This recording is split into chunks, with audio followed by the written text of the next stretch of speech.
My first tip is don't complicate skincare. Start out with just a basic cleanser, gentle cleanser for morning and at night. I always tell people to double cleanse at night to make sure you remove all the makeup and thoroughly clean your skin. Secondly, you want to use a moisturizer. You want one for AM. You want to have a little bit of a sunscreen. And at night, you want to use a hydrating moisturizer. Once you're consistent with doing basic skincare, you can always target certain areas of the skin. And that would be by using our vitamin C, 20% L-absorbent. Our vitamin C product is great for daytime.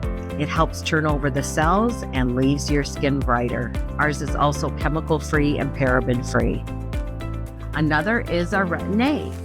Retin A is one of the most important products you can use for lines and wrinkles. It's to be used every other night. Some patients will use it 5 to 6 times a week.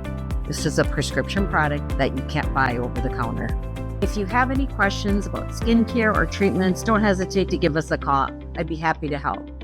Remember, consistency is key for beautiful skin.